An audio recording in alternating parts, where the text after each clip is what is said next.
வணக்கம். எல்லோரும் எப்படி இருக்கீங்க? ஒன்றும் இல்லை, இப்போ வலைத்தளங்களில் வந்து நிறையா மெசேஜ் வந்துட்டு கொண்டே இருக்குது. எல்லாம் தெரிஞ்ச விஷயம்தான். இப்போ சமயத்தில் குடும்ப பிரச்சனை, பெண் கொடுத்துருக்கார்கள். அந்த பெண்ணை ரொம்ப செல்வாக்குடன் வளர்த்து இருக்கிறார்கள். ஆனால் வெளி உலகம் தெரியாமல் வளர்த்து விட்டார்கள். 300 பவுன் 500 பவுன் போட்டு, அது அவங்க ஸ்டேஜ், அது இறைவன் கொடுத்த ஒரு பொருளாதாரம். அவங்களுக்கு அந்த பிள்ளை நல்லா இருக்கிறதுக்காக அவங்க செய்கிறாங்க. அதில் நம்ம தலையிடக்கூடாது. 10 பவுன் கொடுத்தும் இருக்காங்க, 100 பவுன் கொடுத்துருக்காங்க, 1000 பவுன் கொடுத்தும் இருக்காங்க. ஆனால் கேரக்டர் என்ன, ஒரு மனிதனுடைய கேரக்டர் என்ன, நம்ம குழந்தைகள் எப்படி வளர்த்துருக்கோம் அப்படிங்கிறத ரொம்ப இன்றைக்கி வந்து குடும்பத்தில் ரொம்ப முக்கியமாக பார்க்க வேண்டியிருக்கு.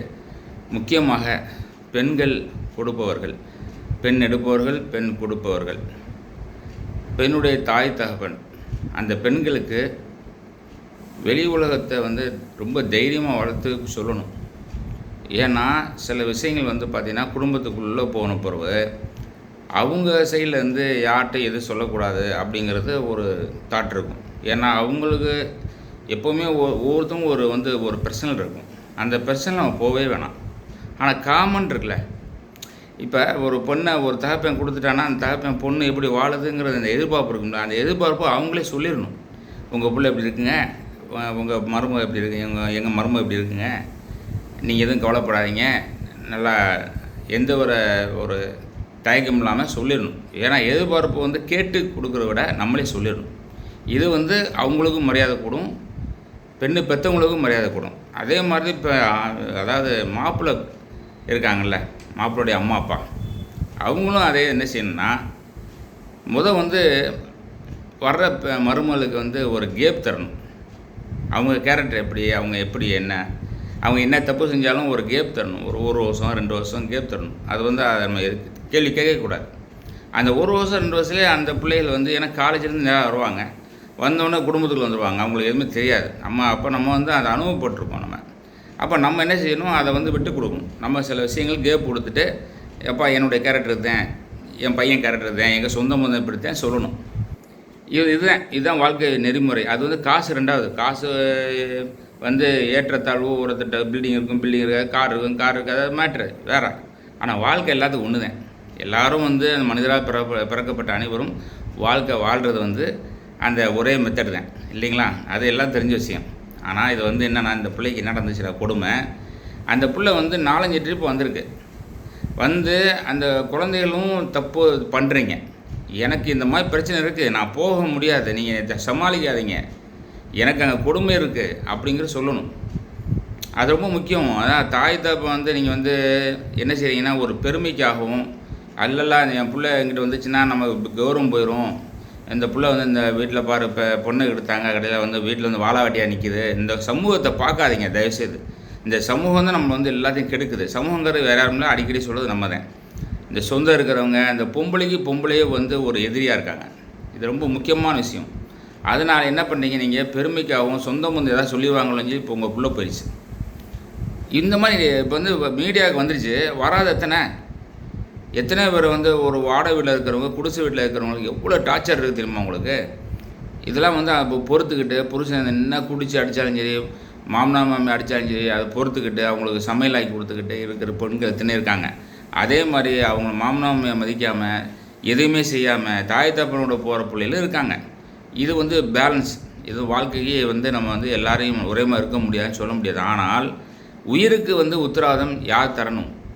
பெத்த பிள்ளைகளை வந்து இந்த மாதிரி ஒரு பிணமாக வர்றது வந்து ஒரு தாய் தப்பன் யாராக இருந்தாலும் சரி ஈடு இணை இல்லை. அப்போ நீங்கள் என்ன பண்ணிக்கணும், அந்த குழந்தை வந்து சொல்லும் போது நீங்கள் என்ன செஞ்சுருக்கணும், ஏதோ ஒரு விஷயம் இருக்குது உள்ளே, அப்போ நீங்கள் உள்ளே வந்து இறங்கணும். நீங்கள் ஏன் வந்து அது வந்து ஈவோ பார்க்குறீங்க? பிள்ளைகளுக்கு உயிருக்கு மேலே என்னங்க இருக்குது? அதாவது கருத்து வேறுபாடு வருங்க. சம்மந்திக்கும் பிரச்சனை வரும், பிள்ளைகளுக்கும் அப்பாவுக்கும் பிரச்சனை வரும், அக்கா தங்கச்சியில் பிரச்சனை வரத்தான் செய்யும். ஆனால் உயிர் போகிற அளவுக்கு ஒரு பிரச்சனை வந்தால் அங்கே தான் நிற்கணும், அங்கே தான் சொந்தம். அதை சும்மா உட்காந்து சாப்பாடு போட்டு சாப்பிட்றதும், நான் பார்த்தேன் என் மாப்பிள்ளை என் மச்சான்னு சொல்லி சால்வ் போடுறது பெரிய மேட்டர் இல்லை. ஒருத்தனுக்கு உயிர் போகிற அளவுக்கு வருது, ஒரு பொண்ணு உயிர் போகிற அளவுக்கு வருது, ஒரு மாப்பிள்ளை உயிர் போகிற வருது அப்படின்னா அதே மாதிரி மாப்பிள்ளையும் நிறைய பேர் ஆண் வர்க்கம் பாவம். நிறைய பெண்கள் வந்து ஆண்களை வந்து கவர் பண்ணி ஆண்களை வந்து பல விஷயத்தில் வந்து அவங்க வந்து பேயாக்கிறாங்க. பெண்கள் எத்தனையோ பெண்கள், சில பெண்கள் இருக்காங்க, எல்லா பெண்களும் அப்படி கிடையாது. சில பெண்கள் வந்து புருஷன் எந்த அளவுக்கு கறந்துட்டு புருஷன் நடுத்தில் ஒரு ஆள் இருக்காங்க. அதுக்கு வந்து இங்கேருந்து யாருக்குமே இங்கே வந்து சப்போர்ட்டே கிடையாது. நான் லைவ்லேயே பார்த்தாச்சு. ஆண் தப்பு செஞ்சானா அதை வந்து ஏற்றுக்கவே மாட்டாங்க. பெண்கள் சின்ன தப்புன்னா ஸ்டேஜ்லேருந்து வெளி மக்கள்லேருந்து நம்ம சொந்த மதத்துலேருந்து இவன் தான் பண்ணிப்பான் தான் சொல்லுவோம். ஆனால் பெண்கள் செய்கிற சேட்டை இருக்குங்க, அது வந்து அல்லாஹ்வுக்கு தெரியும். அதான் எங்களது அல்லாஹ்மோ இறைவன், அல்லாஹ்னா இறைவன், அவ்வளோதான், வேற ஒன்றும் இறைவனுக்கு தெரியும். இதனால் எல்லா குடும்பத்துலேயும் பார்த்தீங்கன்னா தயவுசெய்து உங்களுடைய பெண் குழந்தைகளை நீங்கள் போல்டாக வளர்த்துருங்க. ஆனால் அது அவங்களுக்கே ஒரு ஆப்பு வர்ற மாதிரி வச்சுக்கூடாது. நான் அங்கே போகிற இடத்துல வந்து ஐயோ இது சொன்னால் தப்பாக வருமோ. நீங்கள் நிறைய இடத்துல வாட்ஸ்அப் வந்து யூஸ் பண்ணுறீங்க, ஃபேஸ்புக் யூஸ் பண்ணுறீங்கன்னு சொல்கிறீங்களே, ஒரு விஷயத்தை நல்லா தெரிஞ்சுங்க. நமக்கு தெரியுதில்ல, வீட்டு கடைக்கு போனால் ஒரு இட்லி சாப்பிட்டா ஒரு உப்பு குண்ணா கூட சொல்கிறோம்ல, ஒரு உரப்பு குண்ணா சொல்கிறோம்ல, அதே மாதிரி வாழ்க்கையில் வந்து ஒரு கசப்பு வந்தால் சொல்லணும்ல. தாய் தகப்பனுக்கு சொல்லணுங்க. தாய் தகப்பன் அக்கறை எடுத்து பிள்ளைய வந்து சொல்ல முடியாமல் நெளிஞ்சுன்னா அது என்னன்னு பார்க்கணுங்க. அதாங்க தாய் தகப்பன். தாய் என்ன செய்யுது, தகப்பனும் தெரியாது. தகப்பன் வந்து பிஸ்னஸ் போயிட்டுருப்பான் வச்சுங்க, வேறு வழி இல்லை. அந்த ஆண் வர்க்கத்துக்கு அப்படி தான் சூழ்நிலை. அந்த தாய் என்ன பண்ணுது, தாய் என்ன செய்யணும், வந்து என்னம்மா உங்களுக்கு என்னம்மா பிரச்சனை, ஏமா இருந்தோம் அடிக்கடி வர்ற, என்னம்மா பிரச்சனை. ஒருத்தனுக்கு தான் ஒருத்தி வாழுங்கிறது கட்டாயம் தான், இல்லைன்னு கிடையாது. ஆனால் அதுக்கு வந்து நேர்மை இருக்கணும், ஒழுக்கம் இருக்கணும், நியாயம் இருக்கணும். அப்படி இல்லாத இடத்துல வந்து நம்ம அங்கே இருக்கணும் அவசியமே இல்லை. யாராக இருந்தாலும் சரி, ஆணாக இருந்தாலும் சரி, பெண்ணாக இருந்தாலும் சரி. ஒரு பெண்ணு சரியில்லையா, ஆண் வந்து அப்படி இருக்கணும் அவசியம் இல்லை. ஆணை வந்து பெண்ணை வந்து சரி பண்ணணும். வாழ்க்கை உங்கள் 2 தண்டவாளங்க, நீங்கள் தாங்க ஓட்டணும். அதில் வந்து ஒன்று ஏட்டு இப்படி இருந்துச்சுன்னா எப்படி ஓட்டுவீங்க? அப்போ நீங்கள் வந்து முடிவு பண்ண முடியலையா, பெரியவங்களை கூப்பிட்டு உட்கார வச்சு பேசணும். எனக்கு இது செட்டே ஆகாது, எனக்கு இந்த மாதிரி பிரச்சனை இருக்குது அப்படின்னு. அப்போ 2 பேரும் சேர்ந்து பேசி ஒரு கேப் கொடுங்க, 4 மாதம் 6 மாதம் கேப் கொடுங்க. அப்போ வந்து வரணும், குழந்தைகளுக்காக வரணும். நிறைய பேர் குழந்தைய இழுத்துட்டு போயிடுறீங்க. இந்த பொட்டை பிள்ளைய செய்கிற வேலையை குழந்தைங்க தூக்கிட்டு போய்ட்டு ஆம்பளை தனியாக விட்டுறீங்க. அவன் கடைசி நேரத்தில் உழைச்சி பொண்டாட்டிக்காக உழைச்சி கடையில் தெருவில் இருந்துடுறான். அந்த மாதிரி சில குடும்பம் இருக்குது. நீங்கள் அதையும் நோட் பண்ணிங்க. அதே மாதிரி ஆண்களும் சொல்கிறேன், பட்டை நம்ம வந்து பெண்கள் வந்துட்டாங்க, நம்மளை நம்பி வந்துட்டாங்கன்னு சொல்லி ரொம்ப குடும்பப்படுத்தி வரதட்சணை கேட்டு வரதட்சணை வாங்கி அதை வாங்கிட்டு இதை வாங்கிட்டு வந்து சைலண்ட் கில்லர். இதெல்லாம் வந்து சைலண்ட் கில்லர். இதெல்லாம் வந்து ஆண்டவனுக்கு பொறுக்காது. ஏங்க உங்களை நம்பி ஒரு சொந்தம் வந்து எல்லாத்தையும் விட்டுட்டு வருது. அப்படிமா நீங்கள் வந்து மகாராணியமாக வச்சுக்கணும் அந்த பிள்ளைய. அந்த பிள்ளைகளும் வந்து நம்மளை வந்து உழவுறவு வச்சுருக்காங்கன்னு சொல்லி அந்த பிள்ளைங்க மரியாதை இல்லாமல் அந்த பெரியவங்களுக்கு நடந்துடக்கூடாது. மரியாதை கொடுத்து நடந்துக்கணும். ஆனால் அந்த மரியாதை கொடுக்குற பிள்ளைகளை என்ன செய்கிறீங்க, நீங்கள் வேறமாக யூஸ் பண்ணுறீங்க. இந்த பிள்ளைக்கு எதுவுமே தெரியாது, எதை சொன்னால் கேட்கும் அப்படின்னு சொல்லி என்ன செய்கிறீங்க, அவனுடைய வீக்னஸ்ஸு இன்னஸ்ட்டை, அதாவது ஒரு மாதிரி விவரம் இல்லாத பிள்ளைகளை வந்து நீங்கள் என்ன செய்கிறீங்க, யூஸ் பண்ணிக்கிறீங்க. நீங்கள் என்னமோ பெரிய கடவுள் மாதிரியும் அந்த பிள்ளைக்கு எதுவுமே தெரியாத மாதிரியும் வீட்டில் சொன்னால் கொண்டே மிரட்டி வைக்கிறதும் அம்மா அப்பாட எதுவும் சொல்லாமல் இருக்கிறதும். அப்போ என்ன ஆகும், கடைசி நேரத்தில் உயிர் தான் அது மாற்றிக்கிறோம். இது வந்து 24 வயசு 27 வயசில் சாகக்கூடிய ஒரு நிலைமை. இது தேவையா? இது இவ்வளோ தூரம் வளர்த்து இவ்வளோ தூரம் பண்ணி இவ்வளோ கஷ்டப்பட்டு இது தேவையா? அப்போ இப்போ புலம்புறீங்களே, அப்போ புலம்பலாம்ல. நீங்கள் போய் சம்மந்த இடத்த போய் என் பிள்ளை என்ன நடக்குது, என் மருமன் என்ன செய்கிறாரு, என்ன செய்கிறார், அவருக்கு என்ன கேரக்டர், இவ்வளோ போகலாம்ல. உங்களுக்கு அவ்வளோ ஆள் படம் பணம் படம் எல்லாம் இருக்குல்ல. அப்போ உங்களுக்கு ஈகோ தடுக்குது, உங்களுக்கு அந்த ஸ்டேஜ் தடுக்குது. உங்கள் பிள்ளைய பார்க்கல நீங்கள். நான் உங்களுக்கு தப்பாக சொல்லுங்க, நீங்கள் நொந்து இருந்திருப்பீங்க. அந்த பெண்ணுடைய தாய் தப்பு நொந்து இருப்பீங்க. நான் அது வந்து இதான் பாயிண்ட்டு சொல்லி நாங்கள் வந்து இதில் வந்து காக்கா ஒரு பழம் நாங்கள் வந்து உட்காந்து பேசலை. ஆதங்கம், அது என் பிள்ளையாக தான் அதுதான், உங்கள் பிள்ளையாக தான் அதுதான். அந்த ஆதங்கத்தை தான் அடுத்து வந்து இப்படித்தான் நிறைய வீடியோ வந்து இனிமேல் இது வரக்கூடாது, இதுதான் கடைசியாக இருக்கணும், இதுதான் கடைசியாக இருக்கணும் வந்துக்கிட்டே இருக்குது. நமக்கு தெரியாமல் வந்துட்டு இருக்குது, நமக்கு தெரியாமல் மறைக்கிறது துணை இருக்குது. எத்தனையோ வீட்டில் வந்து இந்த பொம்பளை தயவுசெய்து, பொம்பளைலாம் திருந்துங்க தயவுசெய்து. உங்களுக்கு தான் எல்லாமே அரசாங்கம் சலுகை கொடுக்குது. அந்த சலுகையை தவறாக யூஸ் பண்ணாங்க தயவுசெய்து. நீங்கள் சொன்னால் உலகம் ஏற்றுக்கணும், சிவப்பாக இருக்க சொன்னதெல்லாம் வந்து உண்மை நினச்சிட்டு நீங்கள் வந்து பெண்கள் சொன்னால் எல்லாம் சப்போர்ட் பண்ணாங்கன்னு பேசாங்க. பெண்களும் தயவுசெய்து கவனமாக இருக்கணும், ஆண்களும் கவனமாக இருக்கணும். உங்கள் வாழ்க்கையை நீங்கள் வாழ்ந்து கொள்ளுங்கள். தாய் தகப்பன் தயவுசெய்து பிள்ளைகள் பேசாமல் 5 வருஷம் 10 வருஷம் பேசாமல் தான் சரி, ஆனால் கண்கொத்தி பாம்பாக நீங்கள் இருக்கணும். நீங்கள் அவங்களுக்கு எது பிரச்சனை வருதா, அவங்க எதுவும் பிரச்சனை வந்துருச்சா, அப்போ நீங்கள் நிற்கணும். உலகத்தில் உங்களுக்கு மேலே யாரும் கிடையாது. அதே மாதிரி ஆண் பெற்றவங்களும் அதே மாதிரி தான். பெண்களை துன்பப்படுத்தாதீங்க தயவுசெய்து. பெண்கள் உங்களை நம்பி வந்திருக்காங்க. அதனால் வந்து அவங்கள நம்பி தான் இந்த உலகமே இருக்குது. நம்பிக்கை எங்கே இருக்குது? நீங்கள் ஒவ்வொரு ஊராக சுற்றிட்டு வந்து உழைச்சி வந்தாலும் அந்த தன்னுடைய பெண்கள், அதாவது தன்னுடைய மனைவிட்ட கொடுத்து அதை வந்து பத்திரமா இருக்கிறது தான் உங்களுக்கு நிம்மதி. தாய் வந்து ஒரு அளவு தான். தாய்க்கு அப்புறம் என்ன பண்ணுவீங்க, நீங்கள் தாரம் வந்த பிறகு நீங்கள் டோட்டலாக வாழ்க்கையை மாற்றிடுறீங்க இல்லையா? நியாயம். ஏன்னா அதுக்கு தான் கல்யாணம் செய்கிறோம். நீங்கள் என்ஜாய் பண்ணுங்கள், நல்லா என்ஜாய் பண்ணுங்கள். நல்லா அதாவது என்ன சொல்கிறது, எங்கே வேணால் போங்க, அது தப்பு கிடையாது. உங்கள் மாமனார் மாமியார்கிட்ட போங்க, அடிக்கடி போங்க, அவங்களையும் விட்றாதீங்க. அவங்களும் தாய் தப்புன்னு. அதே மாதிரி பெற்ற தாய் தப்புன்னு மறந்துடக்கூடாது. அது ரொம்ப முக்கியம். ஏன்னா பெண்களை எவ்வளோ மதிக்கிறீங்களோ அதே மாதிரி ஆண்களையும் மதிக்கணும். அதேமாதிரி 2 தாய் தப்புன்னு ஈக்குவலாக வச்சு பழகணும். இது ரொம்ப முக்கியம். அதாவது மாப்பிள்ளையுடைய சொந்தக்காரங்க வந்தால் வேறு மாதிரி பேச்சுருக்கும், பெண்ணுடைய சொந்தக்காரங்க வந்தால் வேறு மாதிரி பேச்சுருக்கும். இது காலகாலமாக நடக்குது. தயவுசெய்து மாற்றிங்க. அது ஒரு உரிமை. அதாவது சின்ன பிள்ளைந்து வளர்ந்துருப்பீங்க, உங்கள் சொந்தம் வரும், அது உரிமை பேசியிருப்பீங்க. ஏன்னா ஒரு 5 வருஷம் 10 வருஷம் கழித்து நீங்கள் இன்னும் அப்படி தான் இருப்பீங்க நிறைய பேர். அப்போ என்ன மிங்கிள் ஆகணும். நீங்கள் தான் ஒரு தாய் தான் ஒரு மருமக வீட்டுக்கு வந்தாங்கன்னா அவங்க தான் அந்த வீட்டு குத்தொழுக்கு சொல்லுவாங்க. அது மாதிரி என்ன செய்யணும், உள்ளே இறங்கி 2 குடும்பத்தையும் சரி பண்ணி, அப்பா பிள்ளைக்கு பிரச்சனை வருதா, அம்மா பிள்ளைக்கு பிரச்சனை வருதா, அந்த சைடில் எது பிரச்சனை வருதா, உள்ளே உளுந்து பெண்கள் பேசினா எல்லாம் கேட்போங்க. பெண்கள் இறங்கி பேசணுங்க. ஆனால் பெண்கள் ஒரு லெவலுக்கு, அதாவது தன்னுடைய அனுபவமே இல்லாமல் பெரியவங்களை மீறி பேசும்போது தான் அங்கே பிரச்சனை உருவாது. அதே மாதிரி பெரியவங்களும் சில நேரத்தில் சைலண்டாக இருங்க. அப்படி சைலண்டாக இருந்தும் அவங்க என்ன செய்கிறாங்க, ஏறி மிதிச்சுறாங்க. இதெல்லாம் தயவுசெய்து வராமல் பார்த்துங்க. இந்த பெண் பெற்ற பிள்ளைகள் என்ன தான் இருந்தாலும் உங்கள் பிள்ளை என்ன தான் ரொம்ப நல்ல பிள்ளை அப்படி இப்படி இருந்தாலும் போகிற இடத்துல அவங்களுக்கு பல விஷயம் மாறும். அந்த மாற்றத்தை இந்த பெண் பிள்ளைகள் என்ன செய்றீங்கன்னா, இதை சொல்ல மறந்துட்டேன். இந்த வாட்ஸ்அப் வலைத்தளங்க அடிக்கடி சொல்கிறீங்களே, நல்லது இருங்க. சொன்னீங்களே இந்த ஹோட்டலில் போய் இந்த புளி அதுலேருந்து மாறிட்டான்னு, ஹோட்டலில் போய் உப்பு ஜாஸ்தியாக இருக்குது, அது ஜாஸ்தி சொல்கிறீங்களா. அதே மாதிரி வாட்ஸ்அப்பில் எது கரெக்டாக இருக்கா, எது தவறாக இருக்கோ அதை அவாய்ட் பண்ணிட்டு எது நல்லதோ அதை எடுங்க. அதை எடுத்து நீங்கள் சொல்லுங்கள். வாட்ஸ்அப் மூலிமா, அம்மா எனக்கு இந்த மாதிரி பிரச்சனை இருக்குமா, வாட்ஸ்அப் மூலிமா சண்டை போடாதீங்க. எது தவறாக இருக்குது, அதாவது ஒரு நியாயம் தர்மம் இருக்குல்ல. ஒரு மனிதன் இருக்கும்போது எது நியாயம் தர்மம் தெரியுமில்ல. அதுக்காக வீம்பு போய் கிரியேட் பண்ணக்கூடாது. எவனுமே யாருமே இந்த உலகத்தை எந்த மனிதனுமே உண்மையை சொல்லி வந்தவன் லேட்டாக வந்தாலும் சூப்பராக வந்துடுவான். ஆனால் பொய் சொல்லி வந்தவன் அசிங்கப்பட்டு போவான். 6 மாதம் இல்லை, 1 வருஷம் இல்லை, 10 வருஷம் இல்லை, அது வந்தே ஆகும். உண்மை என்றைக்குமே தூங்காது, லேட்டாகும். ஆனால் போய் வேகமாக வரும், ஆனால் காணா போயிடும். தயவுசெய்து அதை பண்ணி நோட் பண்ணிங்க. வாழ்க்கையும் சரி, வணிகம் சரி, நீங்கள் எல்லாத்தையும் நேர்மையாக இருந்து பழகிங்க. அதனால் உங்களுக்கு என்ன ரத்தம் வந்தாலும் சரி, அதனால் உங்களுக்கு என்ன சோகம் வந்தாலும் சரி, என்ன சோதனை வந்தாலும் தாங்கிக்கங்க. அது உங்களுக்கு நாளைக்கு பெரிய ஒரு பலம் எல்லாம் கொடுப்பான், இறைவன் கொடுப்பான். உங்களுக்கு பெரிய பெரிய விஷயம் கொடுப்பான். நீங்கள் எவ்வளோ பொறுமையாக இருக்கீங்களோ அதுக்கு தகுந்த. ஆனால் பழி வாங்குதல், துரோகம் செய்தல், அதெல்லாம் தயவுசெய்து தூக்கி போட்டுருங்க. இவங்க இப்படி பண்ணிட்டாங்க, இவங்களை உண்டுன்னு ஆக்குவேன், பேச்சுக்கள் இருக்கும், அந்த கோவத்தில் இருக்கும். ஆனால் பண்ண மாட்டாங்க. தாய் தகப்பன்னு அப்படி பண்ண மாட்டாங்க. சொந்தம் ஏற்றி விட்டுறது விஷயம். அதான் கண்ணுக்கு தெரியாமல் சில விஷயங்கள் இப்போ நான் உட்காந்து இப்போ பேசிகிட்டு இருக்கேன். இப்போ என்னுடைய வீடு யாராவது ஒரு பார்த்து ஏதோ ஒரு இடத்துல உட்காந்து நையாண்டி பண்ணியிருப்பாங்க, நக்கல் பண்ணியிருப்பாங்க, இல்லை பரவாயில்ல பேசுகிறாரு அப்படின்னு சொல்லி ஏதோ நம்ம குடும்பம் நடத்துகிற மாதிரி பேசுகிறான்னு சொல்லுவாங்க. இதுதான் உலக இயற்கை.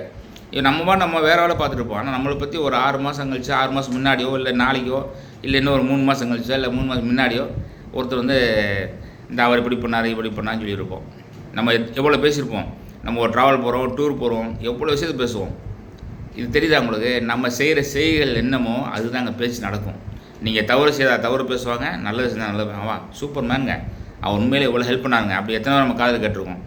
இன்னொரு இடத்துல ஐயோ அவன் பக்கத்தில் போயிடாதப்பா, சும்மா சிரிச்சிட்டு இப்படி வந்துருப்பா, நெருங்காத. சமூகம் சொல்லுதா, சக மனிதன் சொல்கிறானா, அது நாளைக்கு உங்களுக்கும் வரும், எனக்கும் வரும். இதெல்லாம் நீங்கள் நோட் பண்ணுங்கள். 4 பக்கமும் ரவுண்ட் பண்ணுங்கள். கண்ணை 4 பக்கம் தெரிஞ்சு வைங்க. வாழ்க்கையும் வணிகமும் கவனமாக இருக்கணும். குடும்பம் கரெக்டாக இருந்தால் தான் அவன் மனுஷன் வெளியே போய் சம்பாதிச்சிட முடியும். பிள்ளைகளை கட்டி கொடுத்து அவள் சின்ன வயசுலேருந்து குளிப்பாட்டி குண்டி கழுவி விட்டு அவங்கள ட்ரெஸ்ஸை பார்த்து அழகு பார்த்து தோடு வாங்கி போட்டு செயின் வாங்கி போட்டு சடங்கான பிறகு அவங்களுக்கு ஒரு விசேஷம் வச்சு ஒரு தாப்பியங்கிறவன் ஒரு தாயாக பார்த்து அந்த பிள்ளையை வளர்த்துருப்பான். ஆனால் கடைசி நேரத்தில் அந்த பிள்ளை அங்கே போனபோது சில கேரக்டர் மாறதான் செய்யும். மாறாதுன்னு சொல்ல முடியாது. ஏன்னா அங்கே சூழ்நிலை மாறும். அப்பாங்கிற பிள்ளைய அங்கே போனப்போ என்ன ஆகும்? ஆனால் அவங்களுக்கு லைஃப் அது. அவங்க ஓடணும். அடுத்து நம்ம ஓடி முடிச்சிட்டோம். அடுத்து அவங்களுக்கு ஓட விட்டு வேடிக்கை பார்க்கணும். வேடிக்கைன்னா என்ன? சந்தோஷமான வேடிக்கை பார்க்கணும். அங்கே ஒரு பிரச்சனை வருது அப்படின்னா நம்ம தான் போய் அங்கே கையை போட்டு நிற்கணும். எல்லா அப்பா அம்மாவும் சொல்கிறேன், தாய் தகப்பன்னு சொல்கிறேன். ஆம்பளை பிள்ளை பார்த்தாலும் சரி, பொம்பளை பிள்ளை பார்த்தாலும் சரி. ஆனால் இன்றைக்கி ஆம்பளை பிள்ளை பார்த்து சில ஆம்பளை பிள்ளை தான் இந்த தவறான செய்யுது. ஆனால் பொட்டை பிள்ளை நிறையா பண்ணுது. சில பொட்டை பிள்ளை பண்ணுது. அதையும் கொஞ்சம் மாற்றிங்க. ஏன்னா வாழ்க்கை இனிமேல் வர. ஆனால் இன்னொன்று தயவுசெய்து கோச்சிக்கிறாமல் கேளுங்க. ஆண் வர்க்கம் ரொம்ப பாவங்க. அதாவது அவன் +2 படிச்சுட்டு காலேஜ் முடிச்சுட்டு 4 வருஷம் அதில் இழந்துட்டு அடுத்து அவனுக்கு இனிமேல் தெரியாது. படித்து வந்தோன்னே இவனும் சம்பாதிக்க முடியுமா? அதில் அவன் 23 வயசு ஆயிரும். 24 வயசில் அவன் போய் 1 லட்சம் எனக்கு வேணும், 10 லட்சம் வேணும் அப்படின்னா அதுதான் ரேர் அது. அதெல்லாம் வந்து தாய் தப்பனுடைய வாழ்க்கை சூழ்நிலை, அவன் படிப்பு சூழ்நிலை, அவன் இருக்கிற இடம் வச்சுதான் ஒருத்தன் ஐஏஎஸ் ஆகியா 18 வயசுல 20 வயசுல சம்பாத்தியம் பண்ணி பெரிய எல்லாமே அப்படி ஆக முடியுமா? எல்லாமே அப்படி ஆக முடியாது. அவனுக்கு கூட தங்கச்சி இருக்கலாம், அக்கா இருக்கலாம், அம்மா இருக்கலாம், அப்பா இருக்கலாம், நோய் நொடி பார்க்கணும், அவனுக்கு இந்த பொறுப்புகள் இருக்கும். நல்ல வசதி வந்தாலும் நல்ல வருமானம் வந்தாலும் அதுக்கு செலவு பண்ணிட்டு இருப்பான். அப்போ தனக்குன்னு கல்யாணம் வரும்போது அவனுக்கு 1 ரூபா கூட இருந்திருக்காது. அப்போ பெண்ணு பார்க்கும்போது அவனுக்கு வந்து மாப்பிள்ளை என்ன செய்யறாருன்னா எல்லாம் செலவு பண்ணி முடிச்சிட்டாருங்க, குடும்பத்தை பார்த்தாங்கன்னா ஏற்றுக்குவீங்களா? ஏற்றுக்க மாட்டாங்க. ஆனால் நல்ல மாப்பிள்ளை நல்ல கேரக்டராக இருப்பான், அவனுக்கு வந்து பொண்ணு கிடைக்காது. ஆனால் அயோக்கியத்தையும் எல்லாம் பண்ணுறது, சில பேர் அயோக்கியம் பண்ணுறது வைக்கிறது, அவனுக்கு வந்து பொண்ணு வந்து தேடி போய் கொடுப்பாங்க. இது வந்து மாற்றிங்க, கொஞ்சம் அலைன்ஸ் பண்ணுங்கள், கொஞ்சம் யோசனை பண்ணுங்கள். தயவுசெய்து எல்லாம் உங்கள் வாழ்க்கை உங்கள் கையில் இருக்குது. இதை வந்து நிறையா சொல்லியிருக்காங்க, நம்ம முன்னோர் நிறையா சொல்லியிருக்காங்க, நாங்களும் அனுபவத்தை சொல்லிகிட்டு இருக்கோம். ஆனால் இன்றைக்கி வந்து இந்த பெண்ணு இறந்தது வந்து மனசு அவ்வளோ வேதனைப்படுது. அந்த பிள்ளை பேசுகிற பேச்சு, ஒவ்வொரு விஷயம் தெளிவான பேச்சு பேசுகிறதெல்லாம் பார்த்தீங்கன்னா தாய் தப்ப மேலே சில தவறுகள் இருக்குது. நீங்கள் அக்கறை எடுக்கலை. நீங்கள் வந்து உங்கள் மேலே என்ன மிஸ்டேக்குன்னு இப்போ சொல்ல வரோம்னா பெருமையாக இருந்துட்டீங்க. இப்போ போய் நீங்கள் போலீஸ்க்கு கொடுத்து அதை கொடுத்து போனவர் வருமா? அவ்வளோதான் முடிஞ்சிச்சு.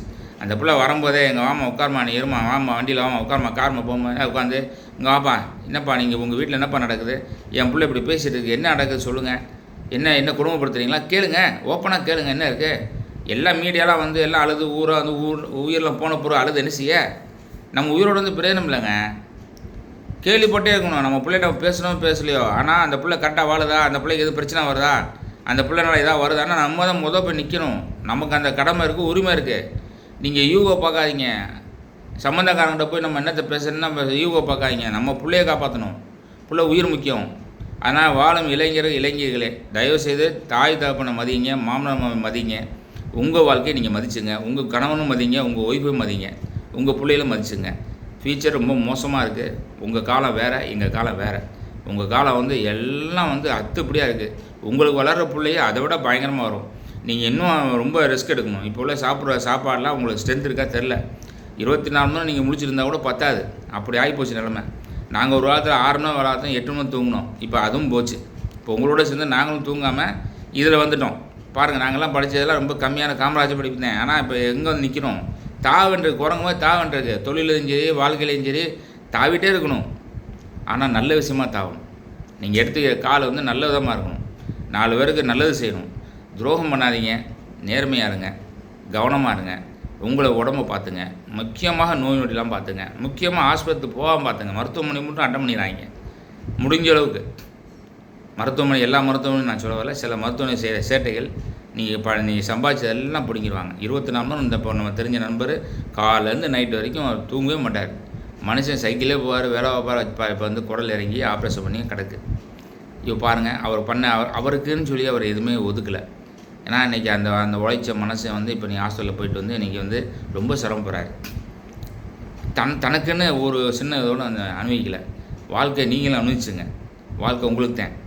ஏன்னா அதாவது சம்பாத்தியம் பண்ணுறது பெருசில் சில விஷயங்கள் அந்தந்த நேரத்தில் அறுவடை பண்ண சொல்லியிருக்கான். அந்த அறுவடை நேரத்தில் அறுவடை பண்ணியிருக்கேன். சும்மா வயசு போன பிறகு எல்லாம் போன பிறகு உட்காந்துக்கிட்டு நான் இப்படி பண்ணால் போச்சு அப்படி பண்ணால் போச்சு நினைக்காதீங்க. 20 வயசுலேயே நீங்கள் 40 வயசுனாலும் பிறக்கணும், 40 வயசில் 60 வயசுனாலும் பிறக்கணும், 60 வயசில் 80 வயசில் நம்ம எப்படி சாகணும்னு பிறக்கணும். இவ்வளோ விஷயம். சும்மா போட்டுக்கிட்டு நான் தான் எல்லாங்கிறலாம் கிடையாது. இறைவன் நமக்கு வந்து அப்படி தான் வச்சுருக்கான். இந்த உலகம் பூமி அப்படி தான் இருக்குது. நாடும் நல்லா இருக்கணும், மக்களும் நல்லா இருக்கணும், நம்ம ஆள்ற ஆட்சியும் நல்லா இருக்கணும். அப்போ தான் எல்லோரும் நல்லா இருக்க முடியும், நம்மளும் நல்லா இருக்க முடியும். குடும்பம் அதை விட நல்லா இருக்கணும். குடும்பத்தில் டெய்லி முகத்தை பார்க்குறவங்க நீங்களும் கலகலப்பாக இருக்கணும். எதிரி மாதிரி இருந்தீங்கன்னா உங்கள் வாழ்க்கை போயிடும். நீங்கள் எவ்வளோ சம்பாதிச்சா வாழ்க்கை போயிடும். நீங்கள் வெளி உலகத்துக்கு சிரிக்காதீங்க, உங்களுக்கு சிரிங்க. உங்கள் குடும்பத்தை உட்காந்து நீங்கள் சிரிங்க. வெளி உலகத்துக்காக நீங்கள் வந்து பெருமைனாங்க சொல்லுங்கள். உங்களுக்கு பிரச்சனையா ஒரு சொந்தத்தை வச்சுக்கிட்டு எல்லாத்தையும் ஓப்பனாக பேசுங்க. ஐயோ என் பிள்ளைய பற்றி பேசினா அவன் தப்பானப்பான்னு நினைக்காதீங்க. அது எவ்வளோ விஷயங்கள் வந்து உங்களை வந்து மாற்றும், வேகத்தடை போடும், அந்த பிள்ளைய பாதா போடுவோம். ஓ அப்பா இப்படி நினைக்கிறாரு, அம்மா இப்படி நினைக்கிது அப்படிங்கிறது காதுக்கு போகும்போது அவங்களுடைய விஷயங்கள் தெரியும். நம்ம மனசில் சொல்லணும். யாராவது ஒரு ஆள்கிட்ட கண்ணாடிமாக வச்சுக்கோங்க. ஒய்ஃப்கிட்ட வைங்க, அப்பாட்ட வைங்க, அம்மாட்ட வைங்க, தம்பிகிட்ட வைங்க, அண்ணன்ட்ட வைங்க. உங்களுக்கு யார் நம்பிக்கையாக இருக்கீங்களோ அவங்ககிட்ட வந்து நீங்கள் வந்து ரொம்ப கவனமாக உங்களுடைய டிரான்ஸ்பரண்ட்டு நீங்கள் என்ன பண்ணுறீங்க, உங்கள் கேரக்டர் என்ன அப்படிங்கிறது ஒரு கண்ணாடி வச்சுங்க. ஒரு ஜெராக்ஸ் வைங்க. எப்படி வந்து ஒரு சர்டிஃபிகேட் ஜெராக்ஸ் எடுத்து வைக்கிறீங்க, அதே மாதிரி உங்கள் கேரக்டர் ஜெராக்ஸ் ஒன்று வேணும். நீ யாருங்கிறது நீ செத்த போகிற தெரியும். நீ என்ன பண்ணியிருக்க, ஏது பண்ணியிருக்கன்னு எல்லாம் எழுதி வைங்க. ரெக்கார்ட் பண்ணுங்கள். இந்த வருங்காலத்தில் ரெக்கார்டை மாற்றிடுறாங்க. தயவுசெய்து பாருங்கள் 2012 முன்னாடி உள்ள பிளாட்டுக்கெல்லாம் ரெக்கார்ட் பண்ணுறாங்க. எதுக்கு?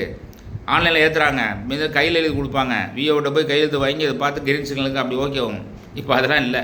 கம்ப்யூட்டரில் போய் தட்டினா பேப்பர் வரும். அந்த பேப்பரில் நம்ம பேர் மாறக்கூடாது.